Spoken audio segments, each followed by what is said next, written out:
మరి అటువంటి super locations లో సార్ మీరు విల్లా ప్రాజెక్ట్ కూడా చేస్తున్నారు, దాని గురించి కూడా చెప్పండి sir. Actually this near to upper junction, మన టిఎస్పీ జంక్షన్ అంటాం కదా, Rajendra Nagar.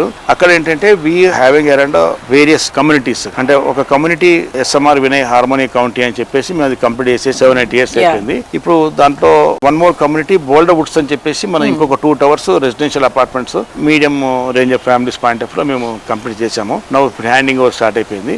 In the same lines actually ఒక 23-24 acres లో మేము దాంట్లోనే ఒక విల్లా కమ్యూనిటీ ప్లాన్ చేస్తాం by name Kasa కరీనో. Major work అయిపోయింది, ఫ్యామిలీస్ స్టే చేస్తున్నారు, ఫైనల్ అమ్యూనిటీస్ అవన్నీ కూడా ఫిక్స్ చేస్తున్నాము. నార్మల్ గా విల్లాస్ కి వచ్చే ఫ్యామిలీస్ దే ఆర్ అబౌవ్ 50 ఉంటారు. అంటే వాళ్ళకి ఏమవుతుంది, మా శేష జీవితం ఇందులో గడపాలి అని భార్యాభర్తలు వాళ్ళు అనుకొని వచ్చేస్తారు. మనం వాళ్ళని దృష్టిలో ఉంచేసుకొని వారికి కావాల్సిన ఫెసిలిటీస్, వాళ్ళ పిల్లలకు కావాల్సిన everything we are addressing in that one. My humble request to all the our Telugu families ఏంటంటే, మీరు హైదరాబాద్ లో ప్రాపర్టీ కొనుక్కోవాలనుకుంటే డిసిషన్ తీసుకోండి, కొనేసుకోండి. ఎప్పుడు కూడా ప్రాపర్టీ వాల్యూస్ పెరుగుతూనే ఉంటాయి కానీ తగ్గాయి.